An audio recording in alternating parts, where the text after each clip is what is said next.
My dear guys, friends and students, आज मैं आप लोगों को लैंग्वेज यानी भाषा, जबान के बारे में बताना चाहता हूं। इसमें आप लोग देखेंगे दुनिया की कोई भी जबान हो, दुनिया का कोई भी भाषा हो।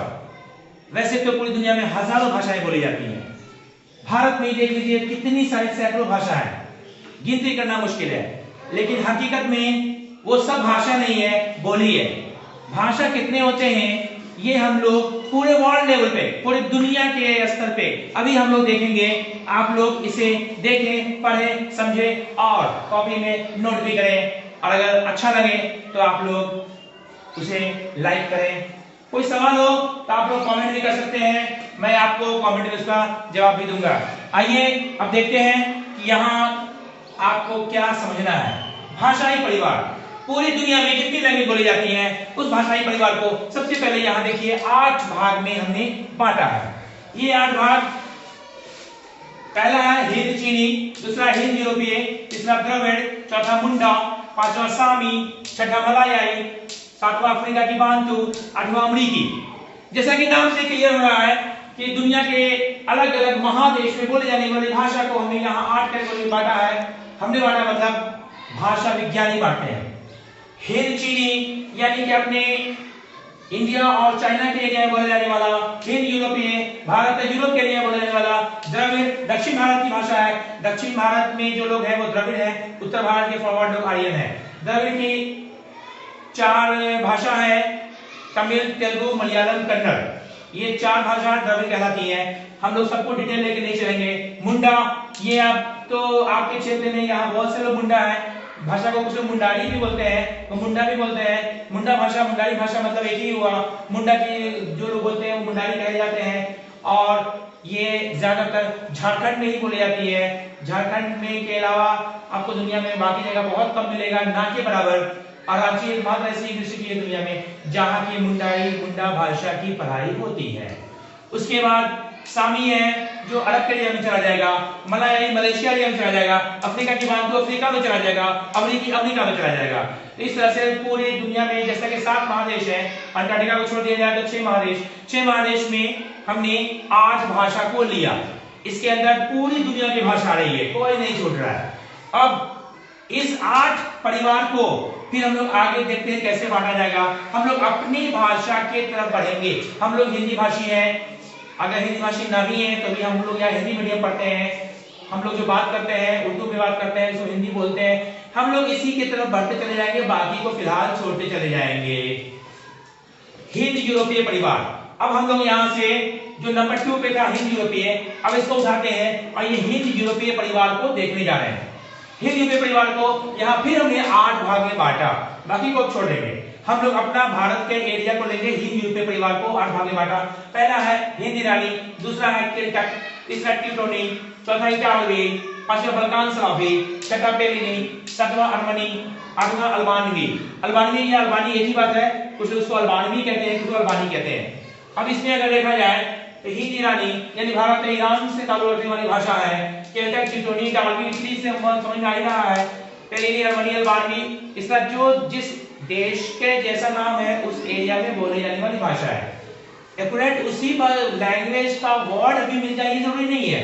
आप कहेंगे कि टिप्टोनी कहाँ है, केल्टक कहाँ है, कोई बोल नहीं रहा है, लेकिन वो भाषा के परिवार का ताल्लुक है। आज के जमाने में भले कोई नहीं बोल रहा हो, लेकिन वो परिवार है। अब हम लोग आगे बढ़ेंगे और देखेंगे हिंद ईरानी परिवार। कैमरा स्टैंड लगा, जैसा कि कैमरा स्टैंड मैंने पहले ही कहा था कि प्रॉब्लम हो तो रोक सकते हो।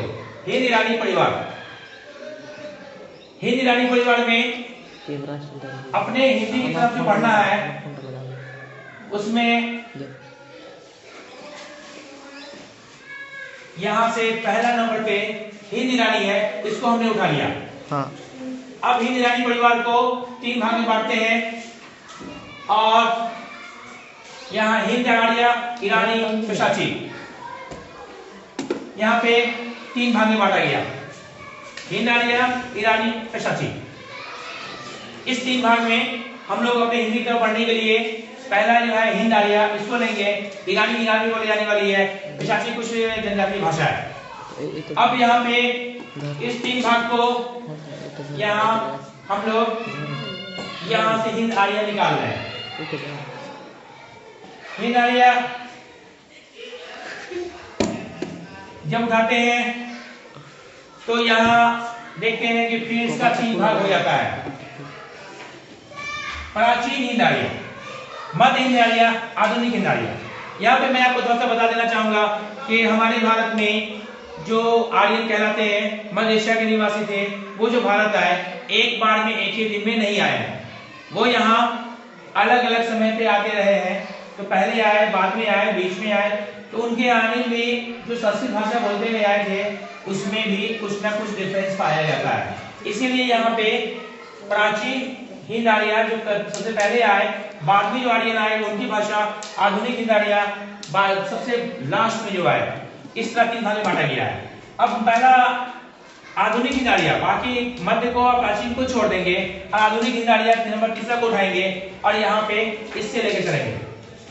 आधुनिक हिंद आर्य को फिर हम लोग 5 भाग में बांटते हैं। यहाँ है पहला पश्चिमोत्तर, दूसरा दक्षिण पश्चिम, तीसरा मध्य, चौथा पूर्वी और पांचवा दक्षिणी। तो इसमें आप आधुनिक हिंद आर्य को भी 5 भाग में बांट के देख रहे हैं। इसमें भारत का ही ये 5 भाग है। आधुनिक हिंद आर्य में भारत की सारी भाषाएं आएंगी, जिसमें पश्चिम उत्तर की तरफ, दक्षिण पश्चिम की तरफ, बीच वाला भाग सॉरी पूर्वी भाग और दक्षिणी भाग, इस तरह से 5 भाग में बांटा गया है। अब मध्य परिवार, यानी यहां से इसको उठाते हैं। मध्य परिवार को पश्चिमी हिंदी भी कहते हैं। पश्चिमी हिंदी का फिर 5 भाग, भारत की बोले जाने वाले हिंदी भाषा को अलग अलग क्षेत्र में अलग तरह से बोला जाता है, उसका 5 भाग। अब उसको देखते हैं कि यहाँ उसका 5 भाग क्षेत्र के हिसाब से। पहला है ब्रज भाषा, दूसरा कन्नौजी, तीसरा बुंदेली, चौथा हरियाणवी, पांचवा हिंदुस्तानी यानी खड़ी बोली। अब इस 5 को ब्रज भाषा यानी ब्रज का क्षेत्र है, कन्नौजी, कन्नौज में, बुंदेली, बुंदेलखंड में, हरियाणवी, हरियाणा में, और दिल्ली के आसपास के क्षेत्र में बोले जाने भाषा को हिंदुस्तानी या खड़ी बोली कहा जाता है। अब यहाँ इस 5 में से हिंदुस्तानी को निकालते हैं तो इसका 2 भाग हो जाता है, हिंदी, उर्दू। अब यही देखने वाली बात है कि हिंदी और उर्दू के बोलने में कोई फर्क, कोई अंतर नहीं है। हम लोग जो भाषा बोलते हैं इसी को हम हिंदी बोल सकते हैं, इसी को उर्दू बोल सकते हैं। अंग्रेज के जमाने में इसी को हिंदुस्तानी कहते हैं। हिंदुस्तानी को ही भाषा विज्ञान में खड़ी बोली कहते हैं। खड़ी बोली से ही हिंदी उर्दू निकला है। अब ये अलग बात है कि फिर उर्दू भी अलग अलग क्षेत्र में अलग अलग समय में अलग अलग नाम दिया गया। कहीं इसको हिंदी, कहीं हिंदवी, कहीं हिंदुस्तानी, कहीं गुजरी, कहीं दक्कनी, कहीं खड़ी बोली, कहीं हिंदुस्तानी, अलग अलग नाम जाना गया था। लेकिन अभी एक ही नाम है और वो है उर्दू।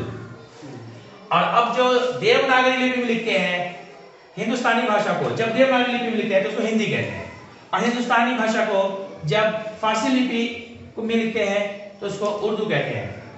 अरबी पे जैसे जो फारसी लिपि है उसको अरबी लिपि भी कह सकते हैं। अरब से में फारस में आया, फारस से जो भारत में आया, और या फिर उसे हम नस्तालिक भी कह सकते हैं उसके लिखने के तरीके से। तो इस तरह से हमने आपको पूरा भाषा परिवार पूरे वर्ल्ड लेवल पे बताया। उम्मीद है आप लोगों को समझ में आ गया होगा। अगर समझ में नहीं आता है तो आप लोगों से गुजारिश है कि आप आराम से कमेंट करें, मैं सबका जवाब दूंगा और समझाने की कोशिश करूंगा। धन्यवाद, थैंक यू। इसी के साथ मैं क्लास समाप्त करता हूं।